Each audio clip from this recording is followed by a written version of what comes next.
to attend and be present on their very first graduation of the school. It was really an honor for me personally to be there, to witness what you guys have there, Mesa. So for my colleague, Marcus, you can relay that. When the principal is being announced at the graduation and all the graduates are cheering on, it's giving me goosebumps just talking about it. It is amazing. You can tell what kind of school we have here in Maywood.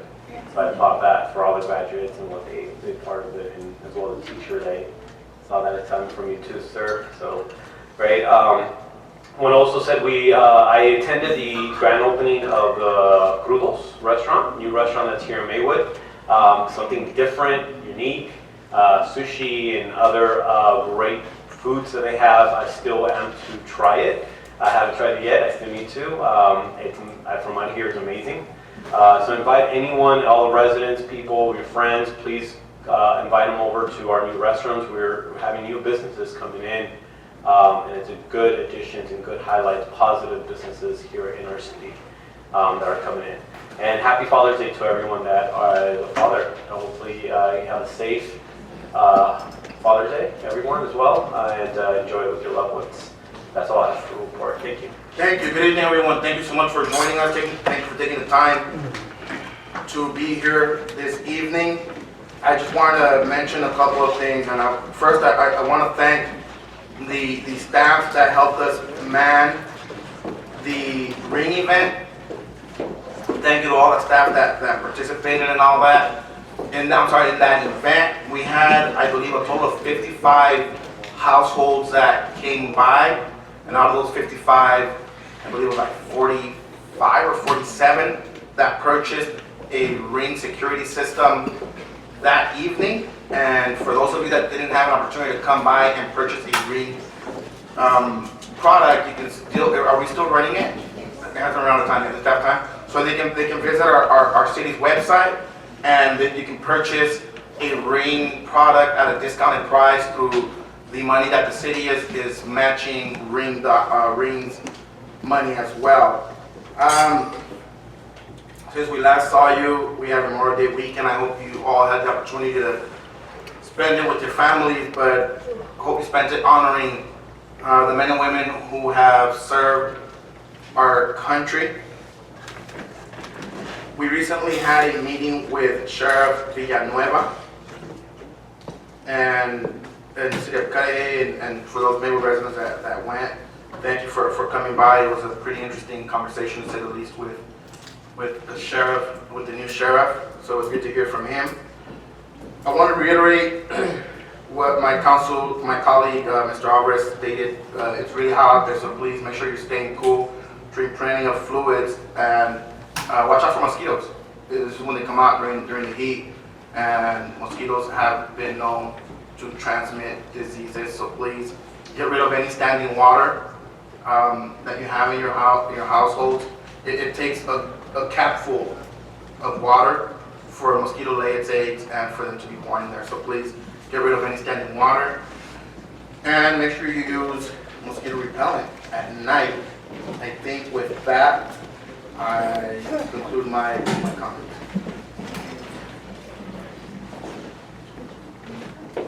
Move on to public participation, or unless staff has anything to report. No, we're good? Okay. Move on to public participation on agenda items only. My first speaker is Heather Wilson.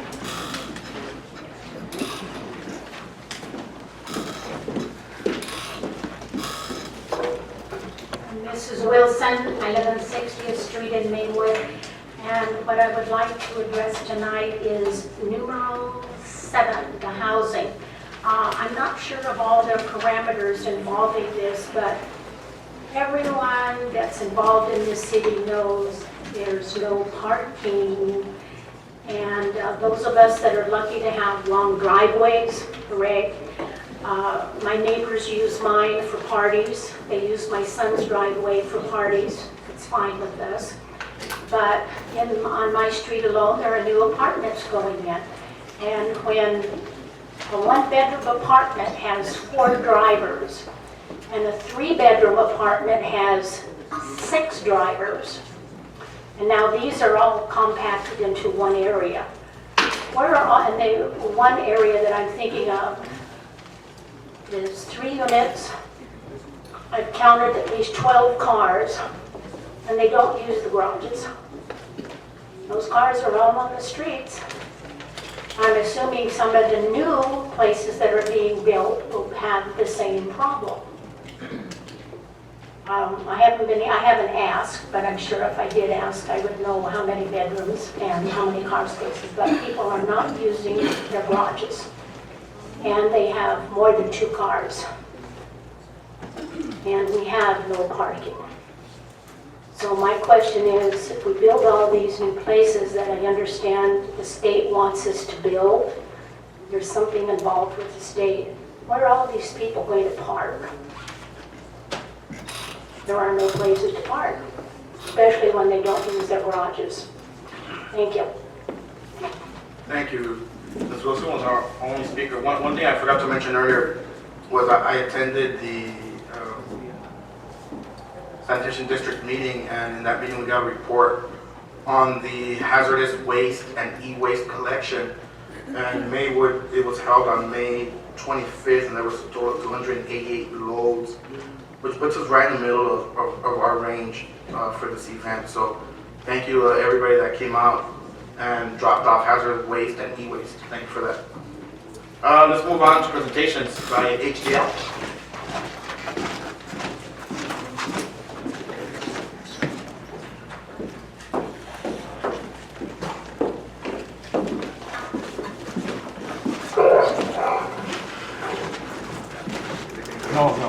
No, we just have a handout.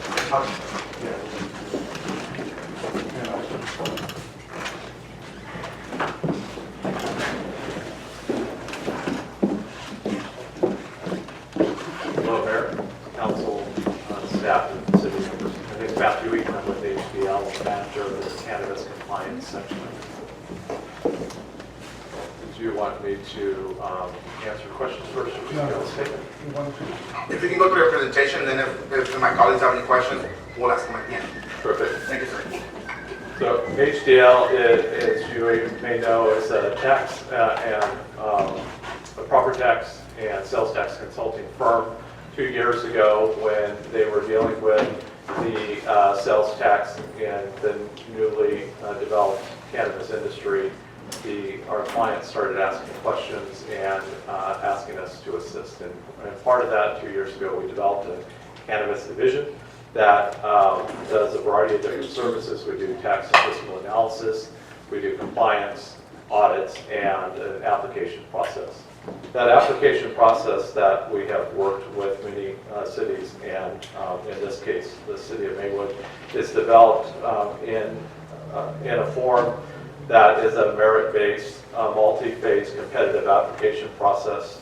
It's designed to identify the most qualified applicants for your application process, and it's designed to, with predetermined qualifications and criteria.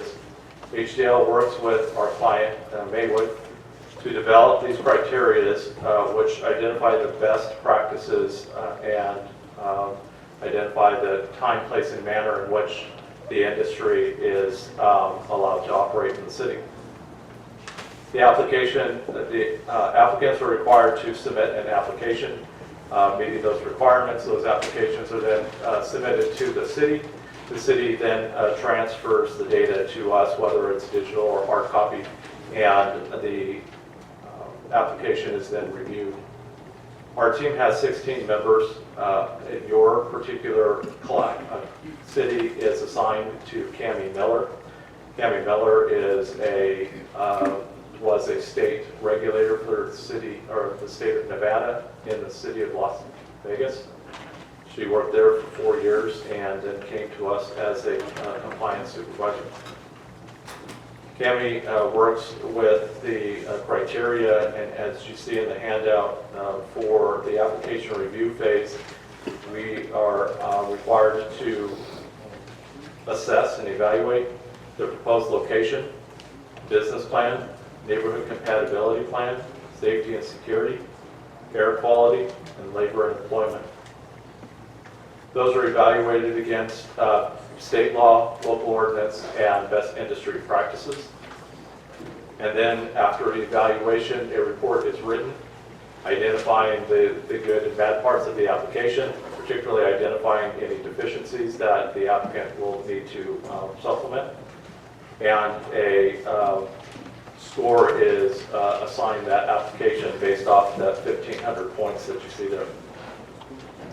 After the application is reviewed, the city is consulted with, and the applicant is provided an opportunity to resubmit additional information, and that supplemental information is then sent back to the city or to HDL for review and analysis.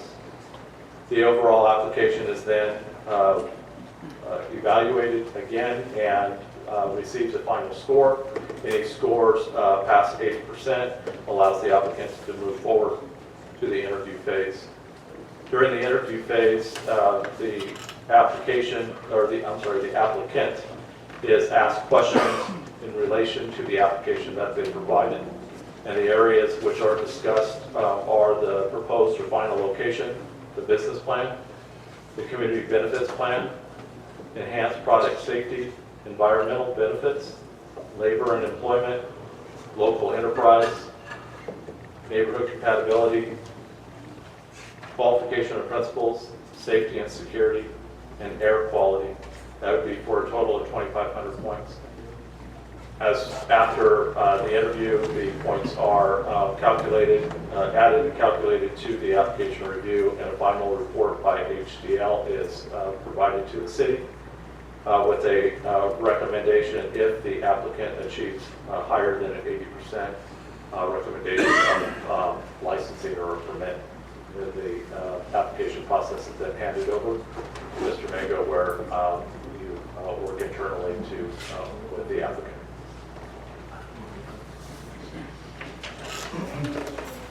Any questions? Any questions from the dais? Hello, thank you for coming out and reviewing this with us. I do have a few questions. I understand that the categories on the application criteria are, I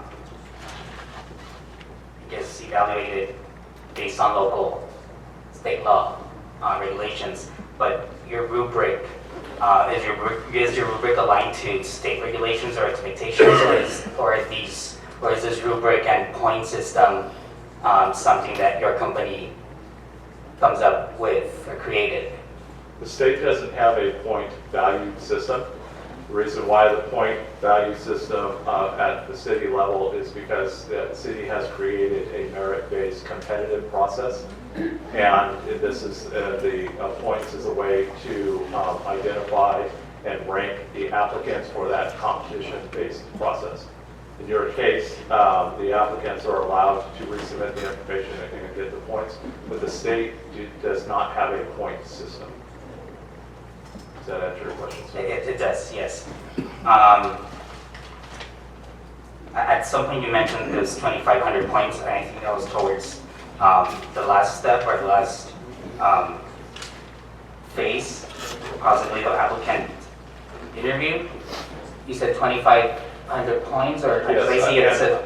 Correct. I apologize. And at the last minute, the document that I gave you reflected the same exact point value as the application review.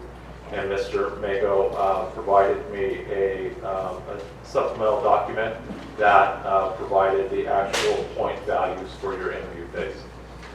So the interview is 2,500? It is 2,500. Which means that every category there, the points are they doubled, or your total is 2,500? Yeah, but that's what you're saying. The total points is 2,500, but the points add up to 15. Yes. So we double them? So the questions that are asked of the applicant during the interview phase go a little beyond what the application requires.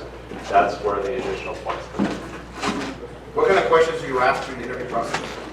Well, we really want to stick to the application. So the questions would be, could you please explain your business plan? identify the principals, and explain the day-to-day operations of your business. And we would allow them to respond and then follow-up questions as needed to be asked. The questions are really designed to be a catalyst for conversation between the panel and the applicant. So the applicant has an opportunity to respond to all of the areas that are being scored. Once the applicant interview is finalized and final points are submitted, does HDL come back, or what are the services provided by HDL after the applicant interview and that process is over? During the licensing process, we are available to answer questions for subject matter expertise. However, we are currently contracted to do compliance inspections once the applicant is issued a license. And I think that's where I was hoping to maybe get more information on that compliance follow-up. Because I believe this application or the information here is reviewing the application process. So I don't know if staff or... Well, once phase 2 and 3, the written score and the oral score are completed, that portion is, HCL's finished, we just compiled the numbers. What would happen next is the applicant then applies for a conditional use permit.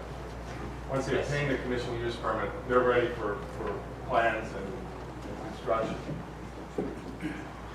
At the point where they're ready to operate, we also contract with HCL. They come out and do a facilities inspection and make sure that it meets state requirements. That's before the business opens? Yeah.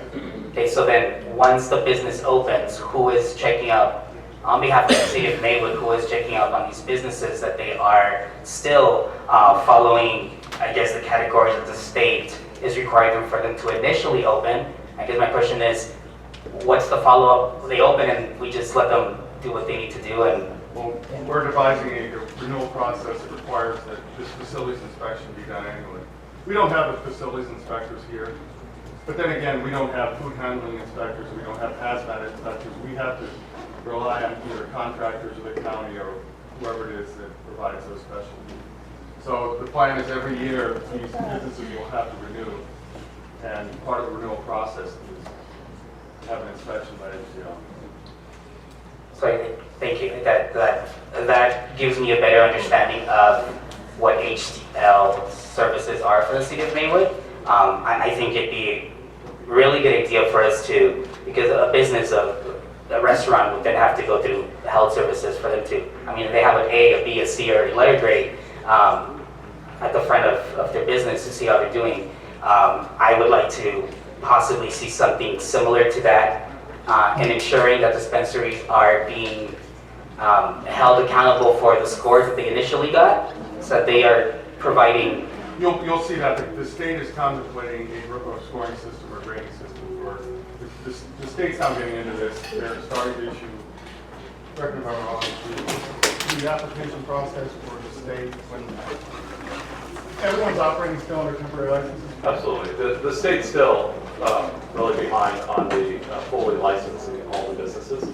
So once they complete the initial wave of applications, clear out all the temporary applications and are able or in a position to issue the permanent application or permanent permits, then they will be in a position to go out and proactively enforce and regulate the industry. But right now, because they're the restraints that they have with manpower and current workload, they're not able to do proactive work. Very interesting. Thank you. I don't know if anybody has anything else. I do. I'm going to ask some questions in regards to more clarification or defining. So in your point systems, I see you have safety and security 300 points. Can you kind of break down a little bit more what you look for in the safety and security factor to score 300? Sure. So the points were developed with the city creating a priority in the level or the percentage of points per each section. So when we look at any application, whether it's 100 points or 300 points, we want to see that that applicant meets, one, the minimum state requirements. So the minimum state requirements for safety and security is that they have a security video surveillance system. And that video surveillance system has a 90-day backup, video backup or data storage, that that equipment is properly secured, it's in a limited access area, that there are cameras throughout the facility covering all space within a limited access area, and that the applicant is planning to use the space or the licensed premise as the administrative privileges allow, meaning that they're not moving inventory from a non-secure space to a secure space. And that's kind of self-evident, but those are the things that when we look at the security plan, we want to be able to see that the access control of people, the inventory control of product, and the cash handling procedures all merge together to make sure that we have a safe, secure location. Once we consider all of those factors, kind of like the outside factors, then we look at how they're going to control their employees and the internal procedures, the internal protocols, per se. That would also go into how are they going to create access control? Is there going to be biometric or magnetic locks? Are there self-closing, self-latching doors? Are there appropriate lighting, interior and exterior? All of those things. The safety plan goes more into the safety of the building, the safety considerations for the people, emergency preparedness plans, evacuation routes, fire suppression systems as required by the city and the state building codes. Each license type, if it's a manufacturing facility or a cultivation facility, would require an increased amount of attention to that fire suppression plan because of the amount of energy and power and electric that's going through. So we look at all of those things. We want to make sure that the ingress, egress routes are free of obstructions, that the doors swing to the egress, that there are appropriate levels of security, but those security components don't interfere with fire safety practices and the International Fire Code. So all of those are evaluated during the safety and security component of the application. And the air quality. So the air quality is first vetted to see based off the type of business. So we would assume that we're talking about cultivation. The air quality, we want to be able to see that they have proactively proposed an air quality or air filtration system that is designed to mitigate the level of air that's moving through the facility, the size of the facility, the number of potential plants, the number of rooms, things like that. An air quality plan or mitigation plan has multiple levels. So even though you have equipment that has to move a certain amount of air, that equipment has to be placed in the appropriate position. There has to be enough equipment to get the air moving and filtered appropriately. Then on top of that, we have to make sure that the SOPs, or the standard operating procedures, are written that effectively enforce and complement the equipment. We want to make sure that the SOPs work in conjunction with how they are operating the facility in itself, watching the supply chain. We know that odor is greatest at the time of harvest. So we would want to know, are they leaving doors open? So many times if there are odor mitigation issues, first we look at, is there a problem with the equipment? Is there a problem with the SOPs? And is there a problem with their day-to-day conduct? Are they leaving doors open? That is basically bypassing the system. So what we want to be able to do in evaluating the application is see that they proactively created or proposed a system that would adequately address the size of the facility that they're applying for. Right. One last one. I was looking at the document that was shared with us. It wasn't on here, but you had the environmental benefits. What does that really mean with environmental benefits when you're looking at it? And I'm not sure where I on that other form, what part of the phase of the application has that been used, or is it only being used after the application process? So the environmental benefits is a component of the interview phase of your application process. The environmental benefits is we want to see that the applicant is proposing green business practices. Are they taking into consideration the amount of energy that they're using, the amount of water that they're using? We want to make sure that they've thought through the utilities and their suppliers, and do they have enough energy coming to the building in the first place? All of those things need to be discussed, and we would review and evaluate their proposal based off of one, the proposed location, the size of the facility, and what they are offering up as a business in their business plan. Yeah, that helps, thank you. Any other questions? I have a couple questions. So we know what the points are, what the amount of points they can earn, but how do they go about earning those points? So for example, how do they decide, I'm just gonna throw as an example, on their application, proposed location, 200 points. How do they get up to 200 points? Or is it just like arbitrary, like, oh, this application looks good, so we're gonna give that 100 points? So how do they earn 50, 100, 70, and so on? Sure. On the back page of your document there, you have the scoring rubric. What we try to do first and foremost is the assumption is that the applicant has provided all the information that is required. And the applicant enters, the minimum passing requirement is 80%. That 80% is designed to be the minimum threshold to meet all the state and local requirements, and we could be reasonably assured that if the applicant was to provide an application and be scored at 80%, that they are adding or providing all the documents and requirements to pass the state application. It doesn't do you any good to lower your requirements here and then not be able to have an applicant that can receive the state license. So that minimum score is that 80%. If they provided a document, let's say it's the proposed location. In the proposed location, in the procedures guidelines that the applicant has, it says there's a laundry list. There is a list of documents or items that need to be provided.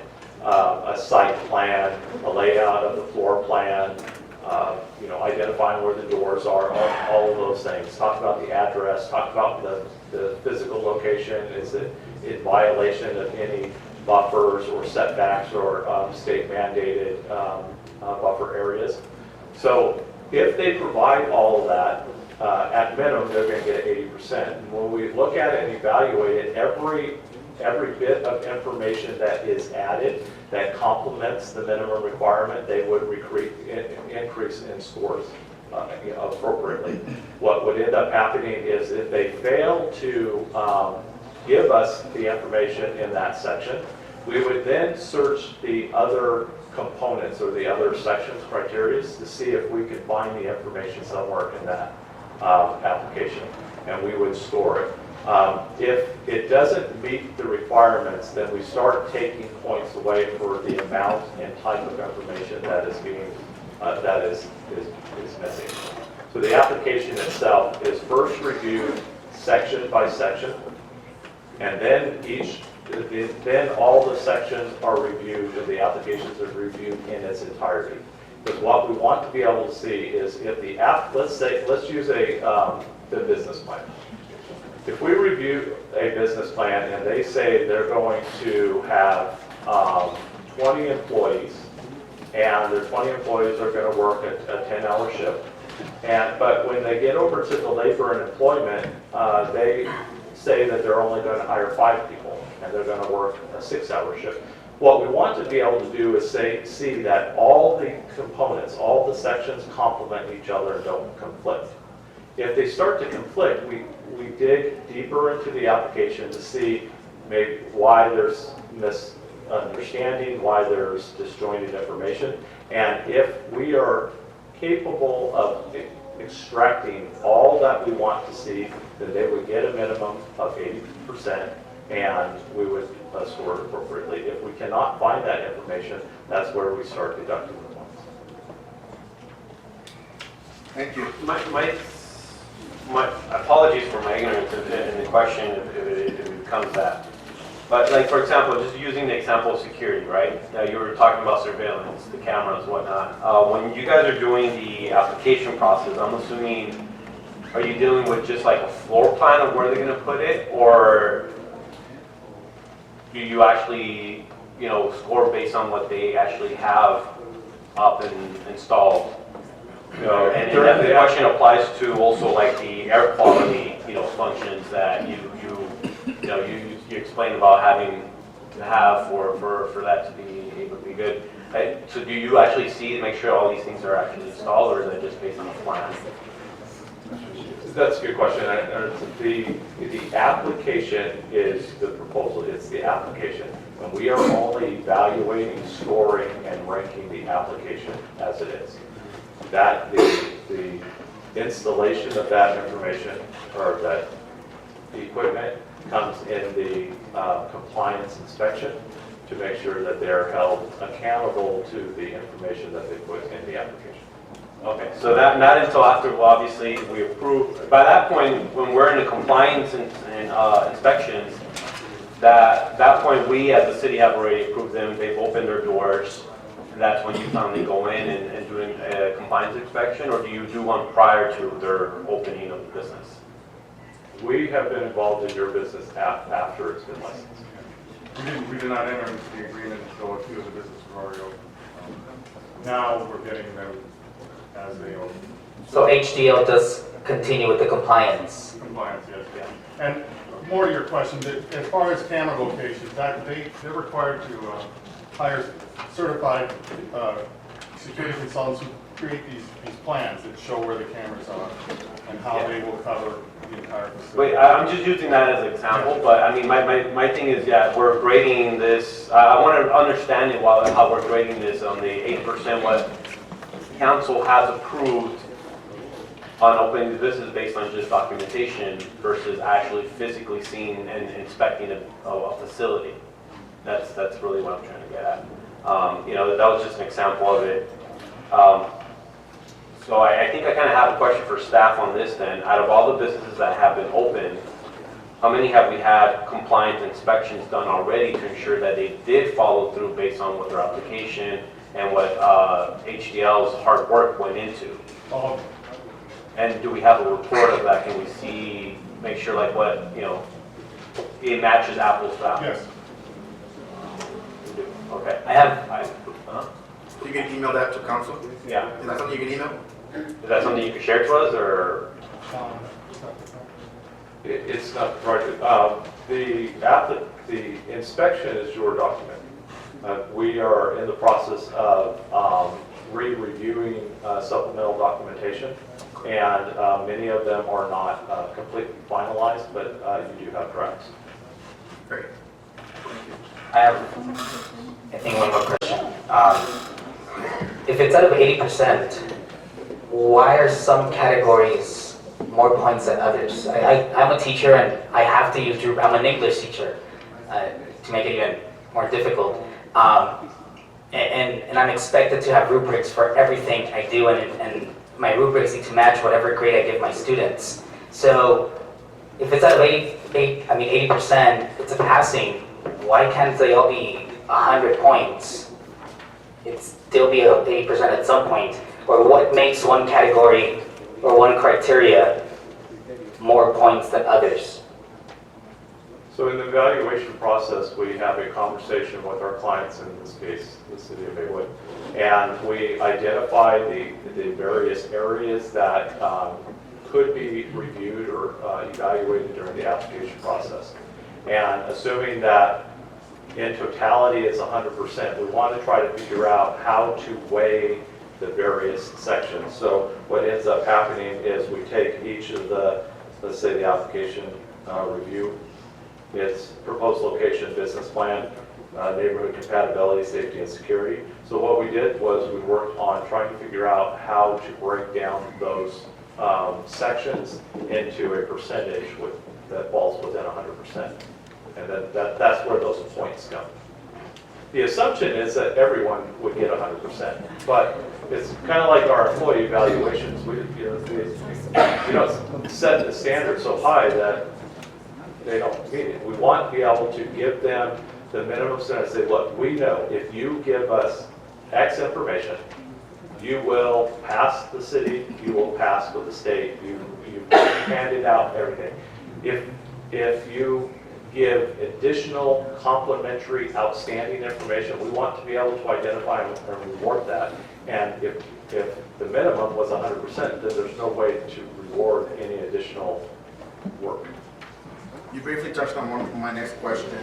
Do they get state license first or city license first? City. City? Got it. Thank you. I have one final question. I promise. Compliance and manpower, you made a comment on that. Do you know when, by any chance you happen to know how far away the state is in being able to have the manpower or the capability of being able to go beyond the phases of the application for compliance purposes? It's a really good question that all council asked me. I'm not a state employee and I don't find it appropriate for me to answer for the state. I do know that with the resources that they have, the state has been out on a weekly basis to cities throughout the state to conduct initial compliance inspections. And they have prioritized their work by going out and first they have a checklist. Your businesses have been inspected by the state at least once.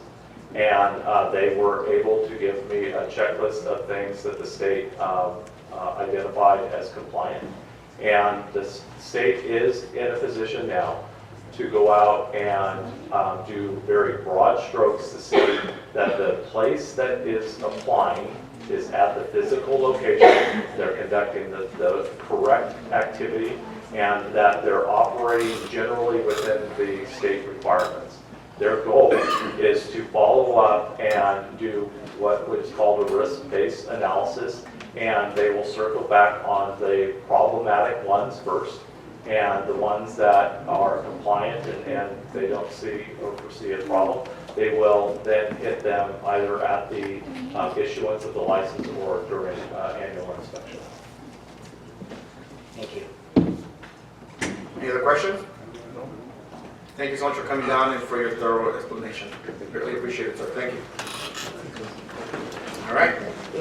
No public hearing. Consent calendar. Any items being pulled? Yeah. Item number 4. Anyone else? 8 and 9? Anything else? All right.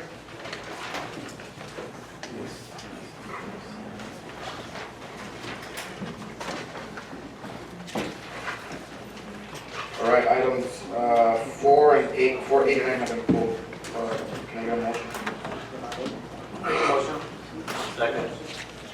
So there's been a first and a second to approve items 1, 2, 3, 5, 6, and 7. I think 11. Oh, no. No, yeah. No, those are, I was getting ahead of myself, sorry. So that was a motion by Councilman Medina and second by Mr. Alvarez. Councilman Alvarez. Councilman Marquez? Yes. Councilman Alvarez? Yes. Councilman Medina? Yes. Mayor Pro Tem Lara? Yes. Mayor De La Riva? Yes. Item 4, Mr. Lara. I wanted to pull this item because I just wanted to clarify on one thing from it. So there's 2 organizations here that are applying for a permit, and this is only a permit only, for the fireworks stands to sell fireworks here in the city of Maywood. And for myself, I want to make it clear to everyone here that I am a member and an officer at the Maywood Lions Club. This is a nonprofit I don't make any funds or money out of this. On the contrary, I pay to be a member and serve our community. This is one of my hardest, most thing that's close to my heart, being able to serve my community in any way possible. So I just want to be transparent in this, and I have consulted our legal team in regards to whether I should be abstaining on the decision and the vote up here, or if I'm allowed to vote in it. One of the reasons why I ran for office was because there was a wall being built against nonprofits here in our city to do and be able to give service to our community. So one of the things I want to do is make sure that all nonprofits that are here that really truly want to serve our community are able to serve our community. So I want to ask if our city attorney could give information in regards to whether I can and cannot vote on this decision and why. Certainly, I'm happy to go over that. Item number 4 is consideration of approval for the issuance of fireworks stand permits. And there are, amongst the applicants was the Lions Club. The Mayor Pro Tem has explained that he is a volunteer officer for that organization. My understanding is that the Lions Club is a nonprofit organization.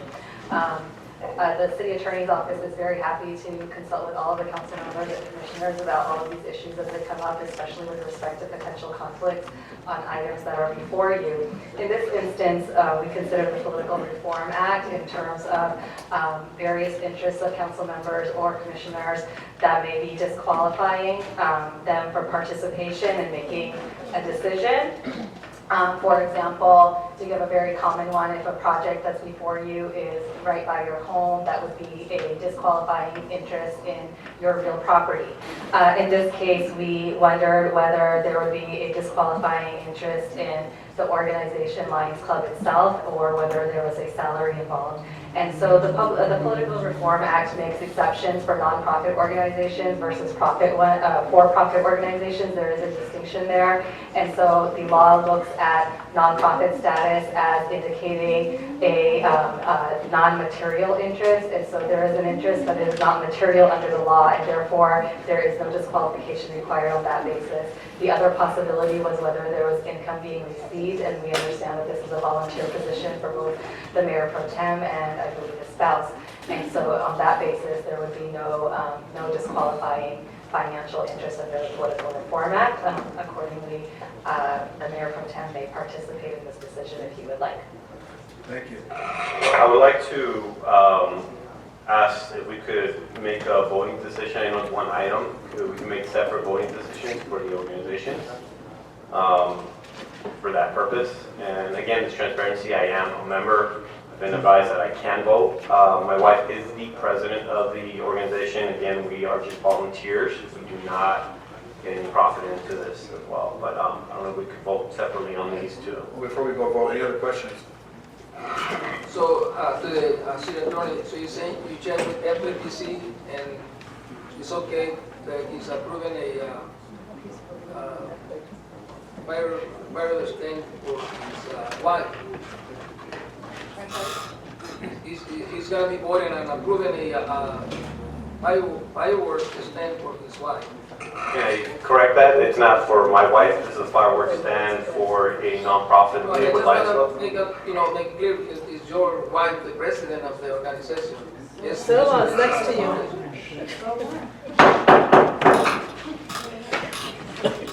Certainly, I do understand based on the application that the person who submitted the application was the Mayor Pro Tem's wife. However, as I was mentioning earlier, an officer of a nonprofit organization does not present a financial interest in itself because of the nonprofit status of the group. If it was a for-profit organization such as a business that was before the council tonight, I would give that a different analysis. But because of the nonprofit nature of the organization, the Political Reform Act has excluded that as a disqualifying interest. Can I make it clear that this is a permit to the Maywood Lions Club, not to a individual? Well, it's not what it's on the paper, but can you provide that information that you checked with the FPPC or ask before this item is approved? This is no different than, for example, when Hilo Truck comes and asks for money and you approve money going to schools where your granddaughters go to school. Thank you. Yes. You've had no problems voting, you've had no problems voting there. You put your son on the committee. And he's getting a commission. If I may, the Mayor Pro Tem has approached the City Attorney's Office for advice as to whether he would like to vote on this item, or whether he's permitted to vote on this item or not. We conducted that analysis. There is always an option to go to the MPPC for an advice letter. However, at this point, there has been a legal analysis done by our team, and whether he votes or not would be an individual decision. As far as we have explained, because of the nonprofit status and because there is no receipt of salary, he is not disqualified for this particular item. This is nothing more than political grandstanding, so let's move forward, and if there's any problems with it, the FEPC can be informed, the FEPC can do an investigation, and if a violation has been made, then it will be addressed. This is nothing more than political grandstanding. Okay, but it's no, you pay the city attorney to do their job, right? She just told you she did. She is doing her Not job. just doing her to job. Go and say that you given your advice that it's okay for him to vote, but not without checking with FEPC. This doesn't have to be checked. Can I make it clear, this is a decision, I haven't yet even announced or said whether I'm voting on this item. It is on based on the recommendation from our attorney, city attorney, to give the information they just did, and at the end of the day, whether I make that decision or not, and it would be based on that. So if there's any issues, it could definitely be addressed. I'm doing this and I'm pulling the item specifically in full transparency to the community, which you all deserve that, and to the council of what's going on. That's the reason why I decided to ask to pull this and clarify any doubts or anything that may be out there. So. And I'll just to add on. This was going to be the case, the attorney was going to be ready to answer the questions. She did answer the question. Did answer the question. Answer your question twice. Several weeks ago, we made a vote on deciding to vote a yes on our council. With that vote, I believe it was a 5. We all voted yes to have our council here. So I think we voted yes. A yes would mean that we would trust the advice that they're giving the 5 of us, so that we can proceed in making the best decisions for the city. So with that, I'll just go ahead and like to make a motion to approve the issuance of fireworks and stand permits to both of those organizations. A second. We got a roll call, please. Got a motion by Councilman Marquez, second by Mayor De La Riva. Councilman Marquez? Yes. Councilman Alvarez? No. Councilman Medina? No. Mayor Pro Tem Lara? Yes. Good. Mayor De La Riva? Yes. 3-2, motion passes. Yes. Thank you. Item 8 and 9, Mr. Marquez. Yes, item 8, regarding Proposition 68, I just wanted to hopefully have staff go over what the proposition is so that our community members are aware, and then I also have a question after that explanation. Yeah, Proposition 68 is, with respect to what we're applying for, it's a grant program that is being offered by state parks. The maximum grant amount is $8 million. We've taken public input, and we're planning to put together a grant package that would include the replacement of the baseball stadium at Maywood Park that burned in November of 2017, and also as near to the corner of Alamo and Slauson at Riverfront Park, provide, in partnership with Fitness USA, a fitness court that our residents can use. It's open all day. It's web guided through your smartphone, and it would serve all fitness levels for our residents. The grant is due in August, and we will hopefully find out that we qualify at least for what we're asking for sometime late in the year. It's something that doesn't come around very often because there's no matching. This money is just there. You get what you get, you don't have to match what they give you. Sweet, and I know I've been, I know the community has been helping in regards to, I know at the ring event that was hosted here, there were surveys that the community members were completing in regards to what they would like to see in our parks. And I know I'm also working with several of our youth around the city of Maywood and asking for recommendations for letters on their behalf because they're the ones that tend to go use the parks a lot more often than possibly adults, so that we can submit those to be part of our grant. Yeah, Denise was here earlier. Yes. She's been helping a lot with the public outreach, but she's received a lot of help from volunteers here in the community. And I know a few, and I don't want to name just a few because I probably missed a bunch, but it's been really heartwarming to see everyone step up and help us with this. Because that public input portion is a really important component. State Parks wants to make sure that we're doing what our community wants. Are those the only two things that we're going for, Yes. going after? Yes. I had asked California Consulting to look at the possibility of doing like a volleyball court or two. So I'm hoping we can squeeze We'll in be there. here on Friday, and I'll have a look. Perfect. And I know that we recently met with Speaker Rendon. Ms. Jennifer and I were there, and he's offered to write letters on our behalf, support letters on our behalf to help bolster our case. So if we want that, Ms. Alejandra Zelaya from the Speaker's office is here. I'm sure the Speaker would be more than happy to write letters on our behalf. All letters in support. So, Ms. Zelaya, if you could please, I'll send an email to you and Veronica Okay. about seeing if we can get some kind of letters of support. Okay. Thank you so much. Any other questions? I'll make some motion. Any questions? Go. I'm gonna first and second, can I get a roll call, please? I have a motion to approve for item number 8 by Mayor Pro Tem Lara, second by Councilman Medina, Councilman Marquez, Yes. Councilman Alvarez, Yes. Councilman Medina, Yes. Mayor Pro Tem Lara, Yes. Mayor De La Riva, Yes. motion carries. Thank you. Item number 9, Mr. Marquez. Yes, I also pulled this so we can maybe have staff review this with, or make some comments to the community regarding what this is about. Every year the city has a possibility to go about placing a lien on property taxes for delinquent rubbish. So this year we have two holders, which will be for the public and the new company. They are providing us with the information with all the names of the accounts, the access of the accounts that are still pending payment. And in order for us to provide to the county those names, we will need to have a public hearing, which we propose to be on the 26th of this month.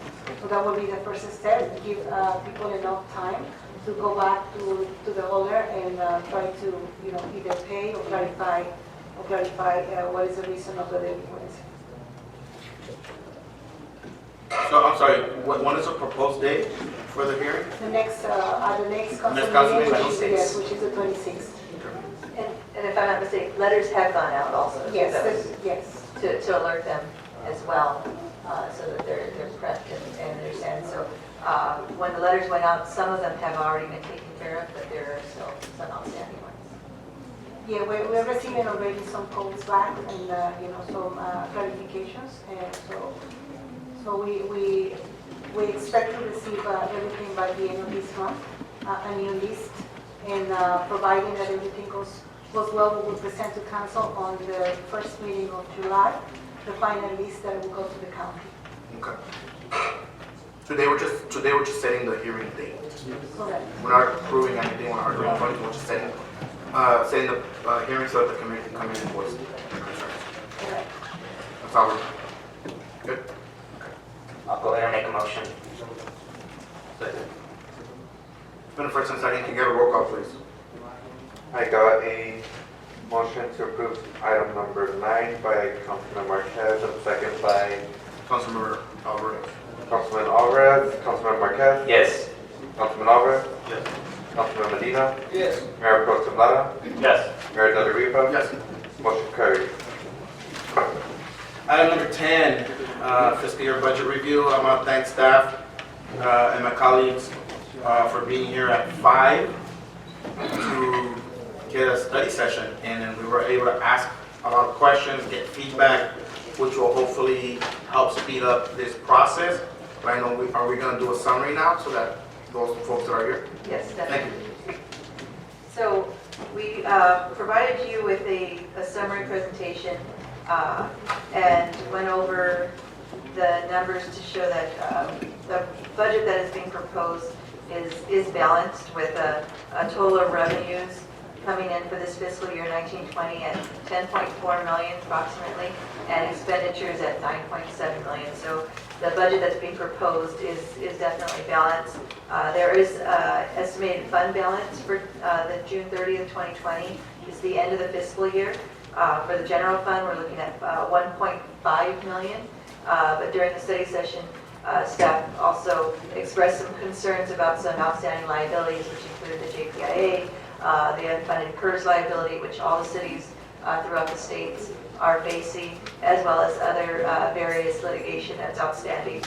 So this 1.5 million estimated fund balance, we cautiously have some concern with actually appropriating that into the budget, with the exception for one-time items. Additionally, we'd like to also explain that our unrestricted reserves are at 1.6 million, and that's an increase of about a little bit over 500,000 due to a transfer from the successor agency. There were funds that were incorrectly put into the successor agency for a number of years, and we resolved that with the state and got approval that the city's general fund could have that funds. And so we presented a budget to the city council. We went through the various proposals that we have, some highlights of it that we had some increases. We're very much just in the area of staff development as well as professional development for the council. In addition to that, we did highlight within your section 4 of the budget, there's a section that has a listing of the various contracts that are done, contracted services for the general fund, and we showed a decrease in that due to various consultants not having to be utilized anymore due to staffing, as well as different RFP processes that are in state right now. And so the other big item that I wanted to point out to you during the discussion was there was discussion in regards to the community fund, exploring an increase of that, as well as exploring the proposition of adding a motor deputy to your budget. So it's a very quick summary. If you have any other questions, we'd be happy to answer those, and if you have some direction. And I want to make it clear, we have the budget out at the front, yes, on the table, correct? And then we're also going to, once approved, it'll be uploaded onto our website. So for anybody that hasn't had a chance to look at the budget, you have an opportunity now, and then once approved, it will be uploaded onto our city's website, where you can also have a chance to review it. And Mayor, if I add, there will be one more time that this will come back to the council. That'll be on the 26th, and it'll be actually as a public hearing item. Got it. And it is currently in the website.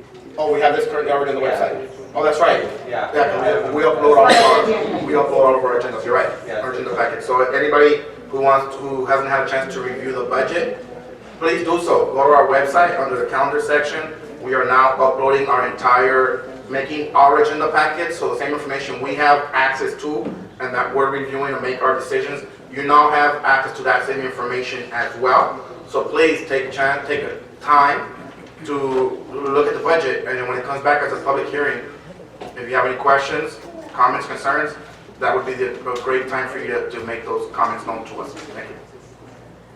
I know we had there's a couple of items out pending that we wanted to take a look at. One of them was the community fund. I know we had discussion about increasing that number, and the other was adding, either maintaining the same contract level with our public safety, or adding saturation patrol as needed, or adding a motor deputy.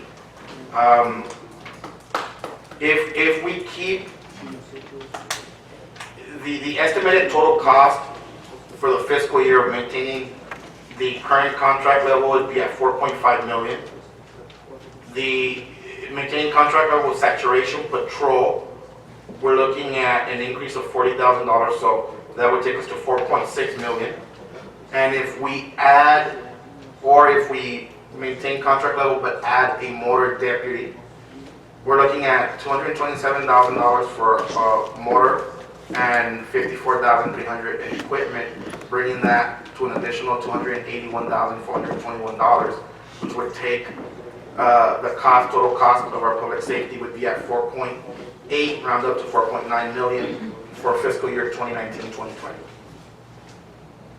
So those are the options, or those are the pending changes that we had discussed. So now I will open it for discussion. Well, one of the things, well, we discussed this, and for those that weren't here, and we asked a lot of questions in regards to defining more of these roles. So saturation patrol, we've have been using that service. For those that do not know that, it's one vehicle unit of 2 deputies, and they've actually also give us really great reports and have been giving good results. Monthly reports. Monthly reports, so, yeah, and they talk, and they have in the reports how many arrests they have made, how many citations. So it's essentially a no-call, what they call a no-call car, where they're not getting the calls that we're calling in for 911 or emergencies, and they're not going to respond to those. They're looking more in the sense of actually patrolling our full city and really interviewing suspicious individuals, activity, someone speeding. They go and they stop them, they get them ticket cited. They find anyone with any substance that they shouldn't have, things like that, they do arrest them. People that are on warrants, or, and they find them, they do their jobs in doing that. So it's been very effective in it. And then kind of breaking it down on the motor deputy, that would be, of course, just having a motor unit, someone just in a motorcycle patrolling a whole city, specializing, focusing on traffic control. We know we've had a lot of issues here in the sense of traffic, accidents. Unfortunately, what was it, like 2 years ago, we had a death of a very active individual that was here, that used to come to the meetings, and he was run over. Very heartbreaking to hear about someone that's so active in the community. So there's a lot of benefits behind having a motor vehicle deputy out here too. So just kind of wanted to share that, kind of a brief breakdown of my notes for everyone to kind of know what that wasn't here, what we were discussing. But yeah, I don't know if anyone wants to discuss something. I know a lot of us, when we were motorcycle, we did tickets. They made it clear that they don't have a quota making tickets. Thank you. So right away, I'm raised that way. On motorcycle, they have to give out tickets. So they made it clear that they're not focused on tickets. They're focused on doing their job. So that's one thing we asked, and they made it clear that not to worry about them thinking, not just thinking that they're going to just give tickets away, because that's not the way they work. And it's easier for them to get to certain areas when there's an accident. Versus a car, if there's traffic, they're very limited, but a motorcycle can maneuver ways that a car can't. And then, it's like every week there's an accident on either Slauson and Alamo or Slauson and Atlantic. Like every week. And I'm just tired of seeing that, and then I get complaints, I'm sure we all do. Get complaints all the time about cars racing up and down our smaller streets, not going to stop signs. We have sometimes around the school areas, I had a meeting with some parents at Fishburne a couple months ago, and there's, safety was one of the major concerns. And they realize that it's not just the public or cars driving by, but sometimes it's people themselves. You're not supposed to drop your kid off at a certain place, and they still do it. And so We want to focus on public safety. We want to focus on the safety of our community, and this is why we're undertaking this discussion, and why we asked our staff to explore these options and get these numbers for us. So I want to thank Sergeant Pierce for heading that up and getting that for us, and thank you for bringing the captain to answer our questions. But this is why we're doing it. It's first and foremost, it's a public safety issue. I don't know how this goes. I don't know if there's any other questions, but I would like to make the recommendation to do the third option, which would be add one motor deputy into our city and part of our budget, and with that. So that just in means of a direction, and your next, the next round of the budget review on the 26th will have that increase. And just to make a note, that still would keep us under the expected revenue, so we'll still have a balanced budget. And community budget, community benefit budget, I know we set at 50, but let's increase that to 75 for this fiscal year, for fiscal, at least. Let's just do it 75 for 19, 20, 2021, and make sure that money is available. So if we could add the motor deputy and add and increase the community fund to 75. Can I add that for the community benefit funds, to make it clear that whatever remainders we may have, so we're adding the budget, we're putting in the budget for, I think, recommendation from our mayor for 1920 and 2021 for them to be 75,000, right?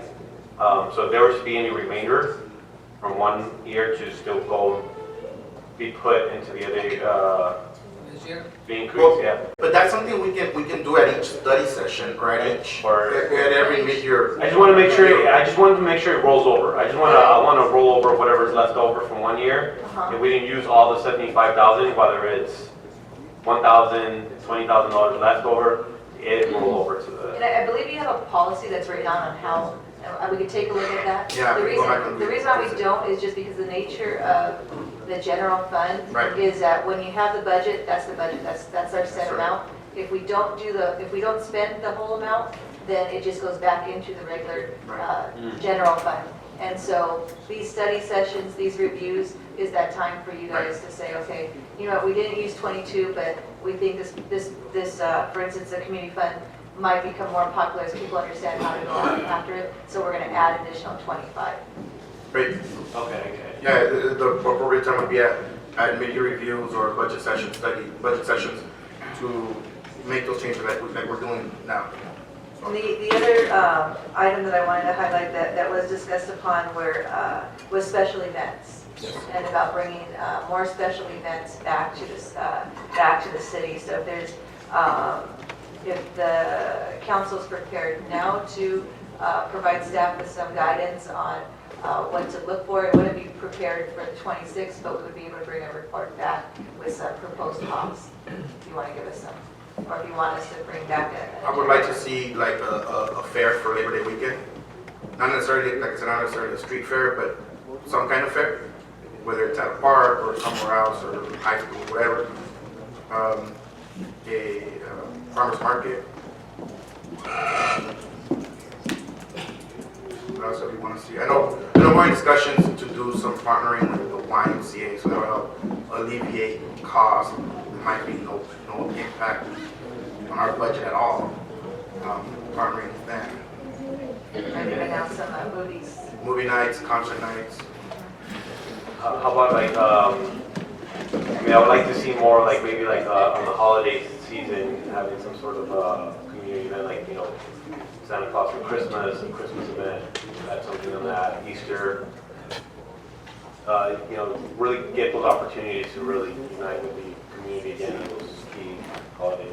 There's just something I've been wanting to do, and maybe this would be the right time to talk about it, but like every year for Halloween and for Christmas, a lot of our residents really go all out to decorate their homes. I'd like to have a competition where we recognize first place, second place, third place, obviously, for Halloween and for Christmas. Let's recognize these our residents that go really all out. And if it's giving them some kind of gift, recognition and gift certificate or something, you know, we can obviously develop that, but that's an idea that I've been wanting to implement for our community to bring back some of that neighborhood spirit.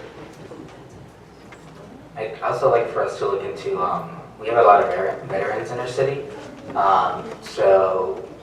and currently serving as well, so we can look into that. A Veterans Day event would be pretty cool. I know we've had several veterans at some point come and speak at our meetings or maybe personally to us in regards to doing something for them. I think they deserve an event and even more. I'm a runner, so I'm just going to go ahead and throw it out. Whether it be Maywood having a 5K or Maywood partnering up with one of our local cities, neighboring cities, and joining some sort of race. And we have a pretty big running community here in Maywood, so that'd be pretty cool. Well, you know, we have the Alley River connects several of our cities. We go everywhere. Looking into something. Well, we have partnering with maybe the county and relieving some of the stress. You mentioned the power line, that would be nice. But that would be something that people like to do once a month. Well, we could do it once a month, once a weekend, or twice, whatever. Oh, I'm sorry, what was that? The Marvin Market. Oh, okay. Yeah, good for the community. Any other suggestions, ideas, please? So we will, Yeah, we will explore and figure out what we want to probably present add the more to very this list if we continue. So what do you need? I have another question that came up after HDO. I can do that. About HDL? About contract. It's in the budget. Oh, if your budget related, yeah, that'd be perfect time to do it. So I have a question regarding the budget proposed for one of our contractors, HDL. It's on the third tab. I know for 18-19, they're at about 15,000, and we're increasing as of 22. Is that increase correct despite the pre-application and application criteria? All that has already happened. They've already applied. They've already got it granted. Yeah, that's considering what is already in the queue, there are different phases. So in some of those applications from 18-19 went already from phase 1, but it is still, we're considering they will go all the way to phase 2 and phase 3. So this is just rolling over what would be the cost, which is more expensive to go to a final review of the application. Would this also include the compliance and audits? That doesn't include, no, it doesn't include the audit cost.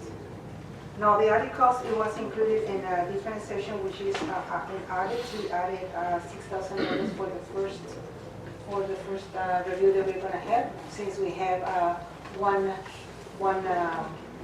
business right now that has been working for a year with us. Wait, I'm sorry, I'm having trouble kind of. What section is audit? Yeah, I'm looking for, I'm in the same, the last page Okay. of the section number 3. Yeah, where it says professional services, and then it breaks it out for professional, other services, general government, you'll see California consultant, Hinder, Lighter, De Lamas, Associates for sales tax, and you have HDL, cannabis, HDL, Cone.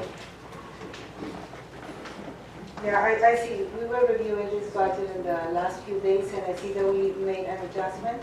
Because we had it at what it says right now, audit expense, but I see that it was removed, so I'm gonna correct myself. So those 33,000 that we get is just for the city audit. Oh yeah, that's just for Van Land. Yes, it was 30, it was 38 because we were considering the 6,000, so you are correct, Jennifer. So it is included in the 22,000. The audit for the first organization. That's why it's an increase from 14 or almost 15 to 22. That's correct. So audits and compliance is included. And based off of the development agreements that were signed with the entities, they do reimburse us for that cost. Okay, But the way the budget works, we have to budget even though we get Yes. reimbursements. okay. But so, oh, I'm sorry, okay. So for this 18-19 budget, we spent almost $15,000 with HDL, right? Because of the applications that were coming in. Yes. We pretty much already have a lot of applications that came in through. We're not accepting much, probably just maybe trickling one or two here and there. So right now, it should be just mainly the inspection phase, no? No, there's few phases for the application. It doesn't happen all at the same time, so some of them were over the first phase, but we don't have the second one budgeted yet, or the last phase. So, And also as part of their application fee, oh, yes, was to cover the cost of HDL. yes, completely. But we still have to budget for it. Yeah, okay. Do we need a motion or for this item?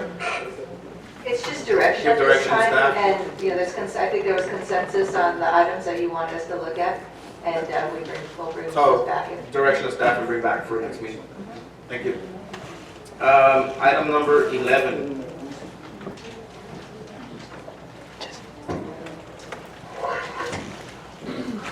Thank you, Mayor, members of the City Council. Once again, my name is Lisa Shaw, Assistant City Attorney, and I have a number of recommended actions from staff, 3 of them, in fact, on this item, which I will summarize for you and then give the staff report all together for all 3. So this is an item electing to become subject to the Uniform Public Construction Cost Accounting Act, UPCCAA. Try not to say that 3 times fast. An ordinance adding a new chapter to the Maywood Municipal Code pertaining to the bidding of public works projects under the UPCCAA, and canceling the request for proposals for street maintenance services and street sign purchasing and installation. Council may recall back in January, you provided direction to staff to go out for RFP on 2 projects. One was a street maintenance services project, and the other was street sign purchasing and installation. That was issued back earlier in the year. To date, the city received 1 bid for the first project and no bids for the second, which presents a sort of issue that's come to a head because of the 2 RFPs that went out for formal bidding, and that is the sort of cumbersome process that happens through formal bidding, which is done pursuant to the Public Contracts Code, pursuant to state law. The City Attorney's Office and staff have discussed alternate options, and there is another statutory scheme for contracting out public works, public projects. And I mentioned it earlier when I was giving the title. It is that UPCCAA ordinance code that's also included in the Public Contracts Code. The city is currently not subject to it because in order to take advantage of its benefits and its accountability procedures, the city needs to actively adopt those procedures. And what it does is it actually brings in the UPCCAA, provides some flexibility to the public bidding process so that we can, cities can have a little bit more flexibility in going out and selecting vendors or companies to contract with, and also alleviates the other issue, which is that for some projects that are a smaller dollar amount, the government requirements are often too cumbersome to attract bidders to participate, which I think is what happened in some of the earlier projects that I discussed a little bit earlier.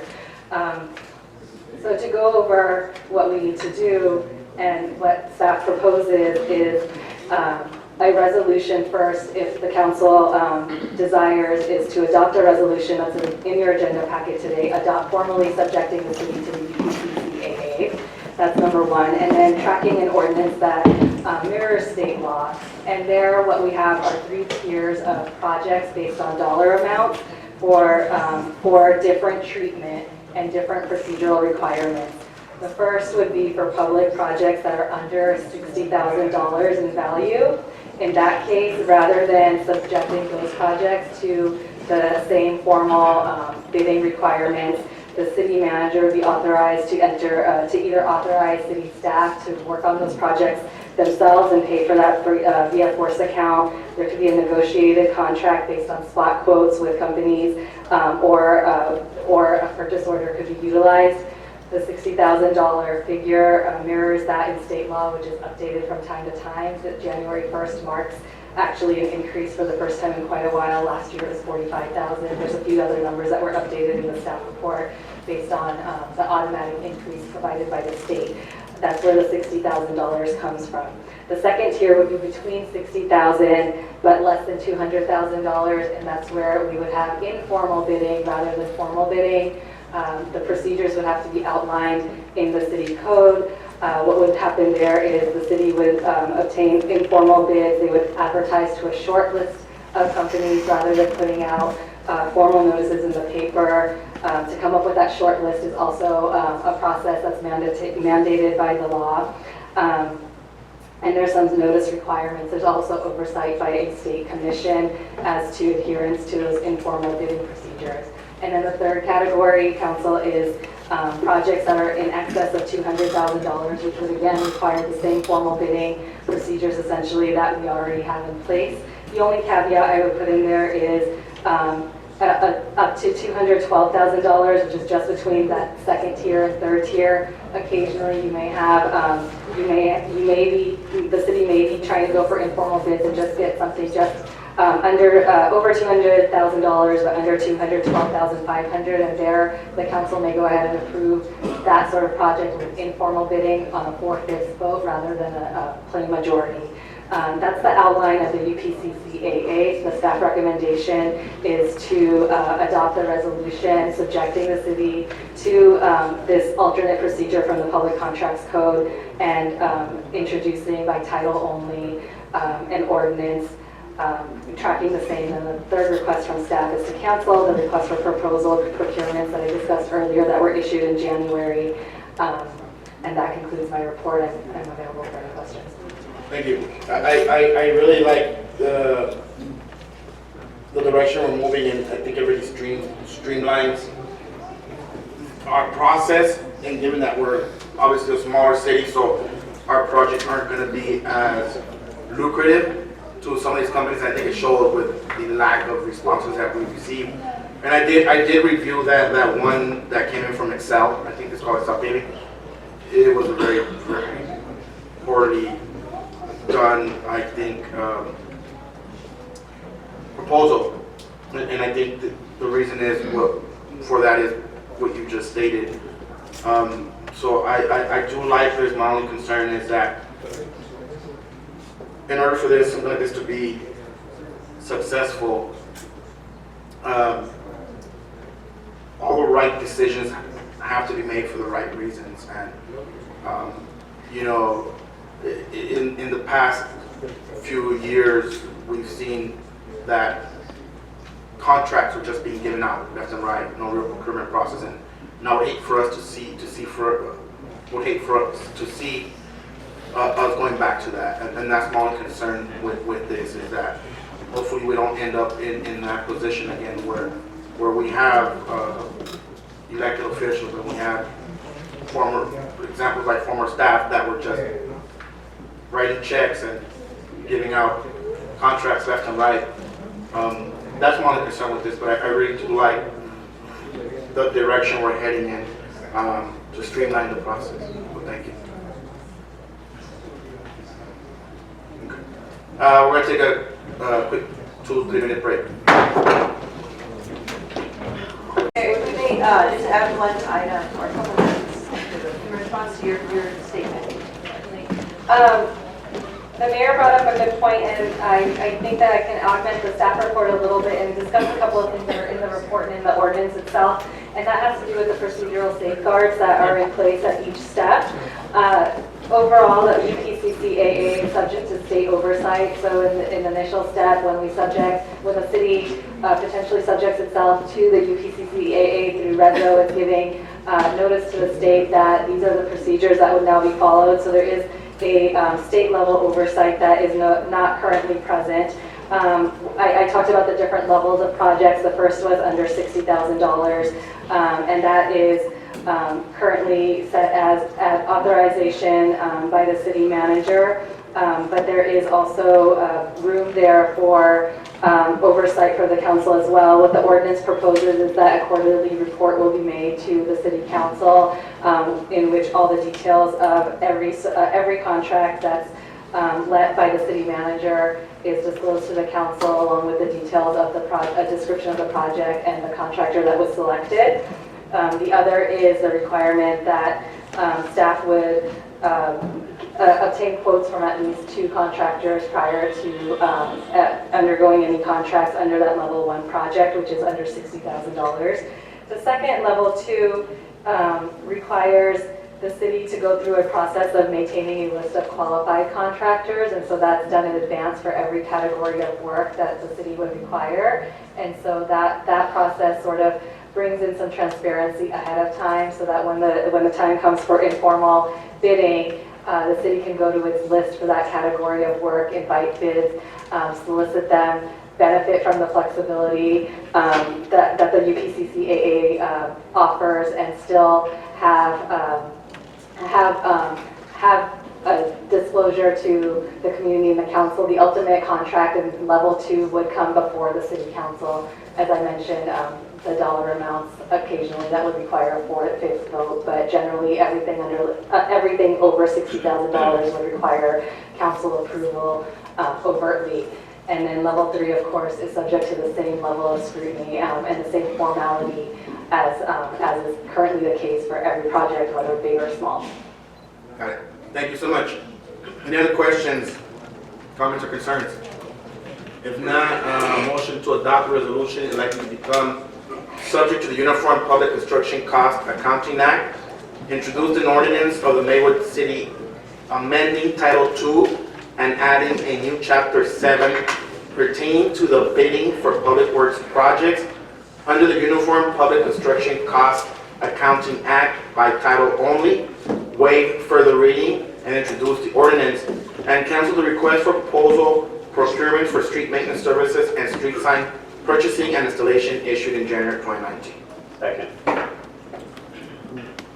The motion was by Mayor Del Riva, second by Mayor Pro Tem Lara. Councilman Marquez? Yes. Councilman Alvarez? Yes. Councilman Medina? Yes.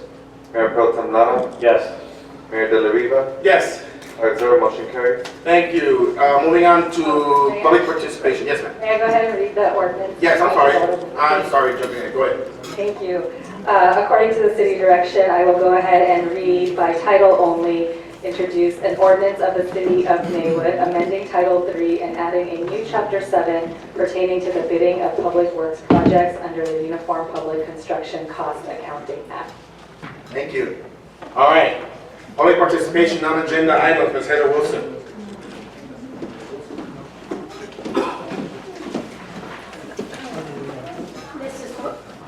Mrs. Wilson, I live on 60th Street in Maywood. Mr. Lara, I would like to thank you for your transparency. Totally appreciate it. Not something that we experienced with the last council. So thank you.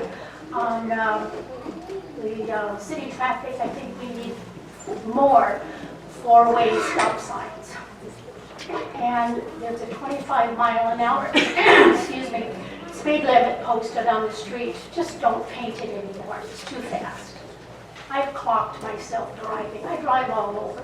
Sometimes I have to go 10 miles an hour. Sometimes I have to pull over and let 3 cars pass. 25 miles an hour is too fast on most of our streets. All right, those of you that attend council meetings will recognize this conversation. Is he clean? Yes, he's squeaky clean. We then had a city manager hired. That was the extent of the community knowing about the person that was hired.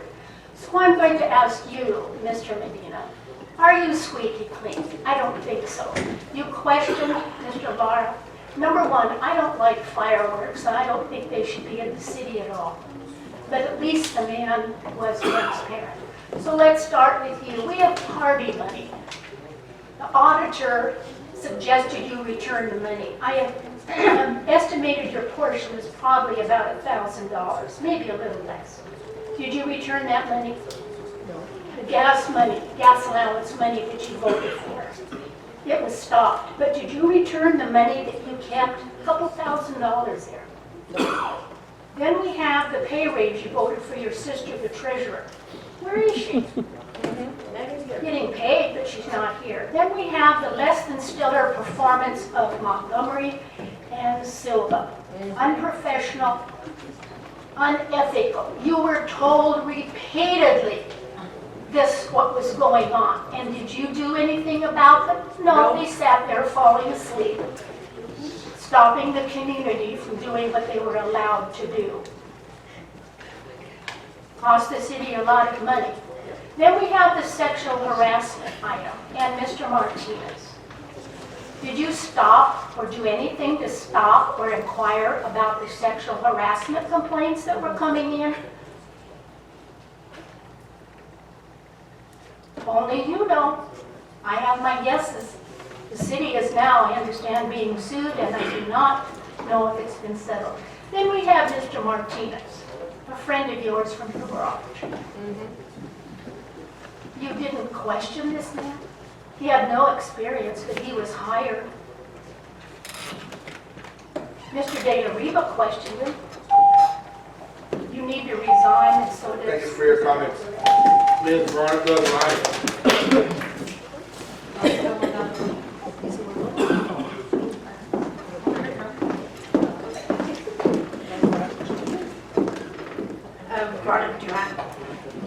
I want to say thank you to Maywood Mayor Edward de la Riva.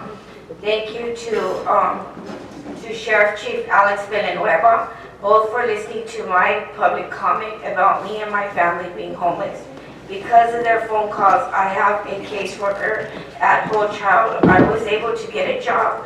I'm in a temporary place, but on my way out of being homeless. Thank you to the city and the council for taking action. I'm very grateful.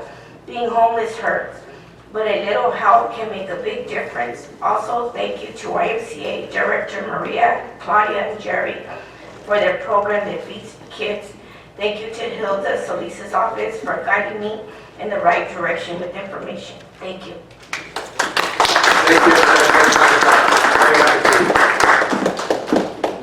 Germán Peña.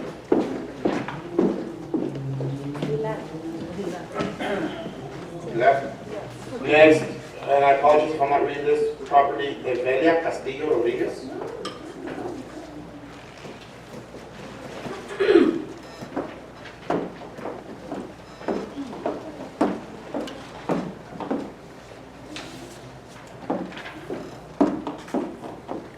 Good evening, Mayor De La Riva, council members, city department heads, and special guests. I'm here. My name is Evelia Castillo Rodriguez. I am the event lead for our Southeast Cities Relay for Life. I represent American Cancer Society.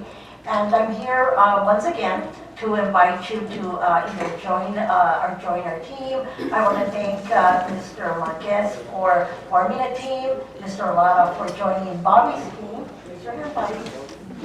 And so we're hoping that Mayor De La Riva, you form a team, and the other council members either join or form a team. So we need more participation from the city of Maywood, and I'm planning that. Also, I'm also excuse me. I want to say everything at the same time because I know I'm being timed. Also updating you that originally our Relay for Life was going to be June 22nd. It's been changed to August 3rd. And I'm looking forward to next year having the city of Maywood get more involved and forming maybe a kickoff or one of our events, a rally. So I'm looking to have you participate more in the celebration. As many of you know, we have our Relay for Life consists of a celebration, remembering, and also a fight back. So that's all within 12 hours because our relay now is a 12-hour event. We changed it from a 24. So I'm hoping that we have more teams. And like I said, if you we're having a meeting this coming June 20th, which is a Thursday, from 6:30 to 8 o'clock. That is our team and committee meeting, and we can get more information to you, and so that way you can get more involved. So I'm hoping to see all of you at the event, August 3rd. And like I said, it's a 12-hour event from 10 in the morning to 10 at night. Thank you. Thank you. Our next speaker is Mari Mariscal.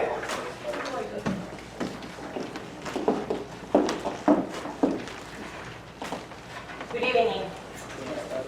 I'm very sorry, but this HDL, to me, it was not beneficial for our community.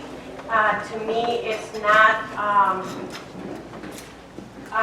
stopping this new cannabis business from smelling. Those odors are really strong. So it's not helping me.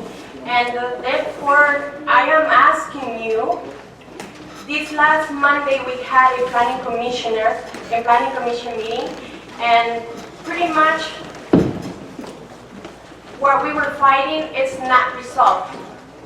We're not, I said it once and again, we're not fighting against cannabis, we're just fighting against having it in our city. It's people, if they want to use it, it's from them, but I don't know if they know that also causing cancer. Okay, so it's carcinogens under Proposition 265 is already in there. So it's smoking, it's the same thing. We're going to pass an ordinance to stop it from smoking in the parks, but they're going to be able to smoke cannabis. Can you please move the memorandum faster? You have the application for the 24th. But can we move that faster? Can we do what Medina used to do an emergency and move it? That's what he used to do. Why are we still waiting? Can we move it from 100 feet to 300, 600? That way we can stop them. Also, I would like to know what can we do for Carlos Alvarez to be removed, because obviously he's there because he's there to vote for whatever Medina wants him to vote. So we need to remove him. So maybe, and dare you, Medina, to question the lawyer. She's the one with the license. You never question the other attorneys. You never question Silva. You never question Montgomery. You allowed them to do whatever they wanted. And that's why we have the mess that we are in. We have a trash company that is not doing their jobs. Now we have rats all over the city. And that's because you allow Silva to do whatever they want. You never question her. The attorney is the one with the license. The attorney is the one who went to school. And you questioned her. You never did that before. You both need to resign. You always vote no against what is best for the community. But you vote yes. How come you didn't ask for any question to HCRF? Thank you. Our next speaker is Yvonne Correa.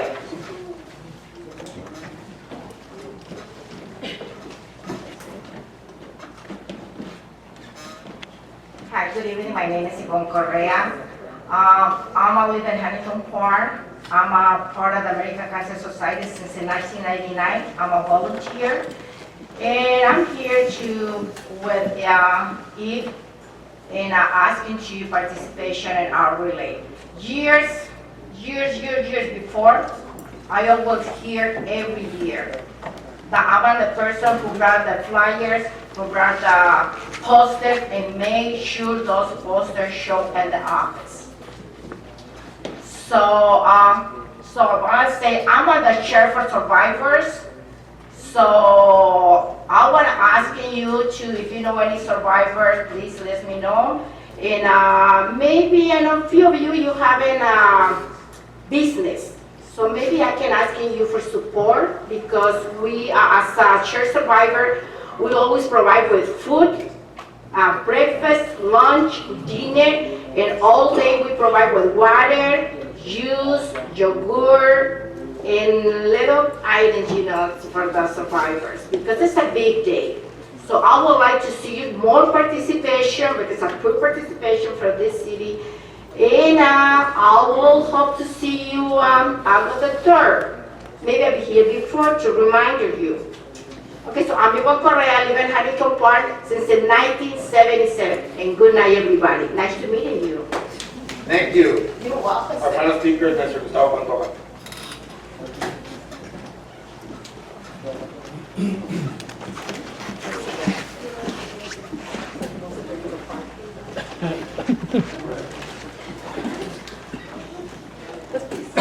Mi nombre es Gustavo Pantoja, vivo en la 53. Yo venía, tocante, yo voy a seguir insistiendo en lo del parque. El motivo, se me acusó de que tomábamos y que éramos, pues si sería mi equipo que tenían pruebas de que el uniforme allí de Maywood, porque mi equipo es de Maywood, represento a Maywood, todo alrededor de aquí, todos Los Ángeles y otros aledaños. Entonces vine a hablar y yo quería hablar con la city manager, pero le dejé, me dijo, no, deja tu número aquí y ella va a hablar, ella te va a hablar, todavía estoy esperando desde abril. Nosotros no estamos sentados, nosotros queremos hacer deporte, nomás que nos acusan de borrachales. Que me diga un santo que no ha tomado una, hasta los padrecitos toman su consagrado. Entonces, eso no es una super excusa. Todos Los Ángeles se juega. Entonces estoy esperando, no me dicen ni sí ni no, ni me devuelven mi dinero que está ahí, el bono y los 2 fechas que me deben. Entonces, si no me escuchan aquí, por mi dinero voy a tener que abrir un smoke claim, porque entonces alguien me va a escuchar. Tengo que ir para arriba. No me voy a quedar esperando que ustedes no me toman ya en cuenta para nada. Ese viejito no. A todos alguien nos va a escuchar.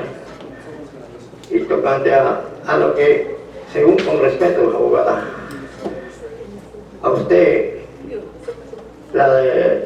el Club de Leones es la esposa de él. Mira, ahí clarito se mira, nomás que a veces no queremos ver. Usted tenía que haber dicho que ya investigó todo eso. No se le niega. Al cabo nadie va a investigar eso. Usted, un Club de Leones aquí, tengo 40 años viviendo, nunca se ha oído. Antes tenemos 5 o 10 members, pero no se oye que hagan algún evento ni nada. Entonces, sí, ya ven, esa es la escuela. Yo no tengo escuela, no entré a la escuela.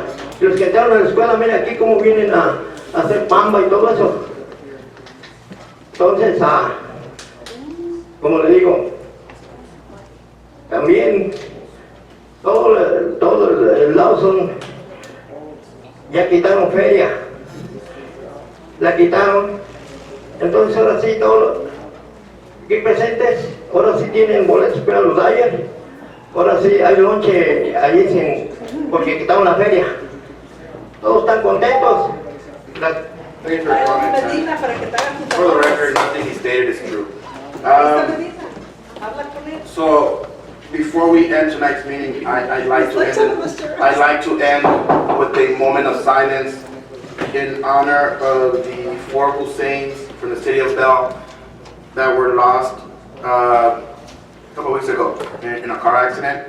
And I'd also like to close this meeting in memory of Jaime Ramirez, who lost his life in a tragic accident. He was run over in the city of Bow Heights, Maywood resident. So I'd ask for a moment of silence and that we honor them and we close this meeting in the honor of the 4 Husseins and Mr. Jaime Ramirez.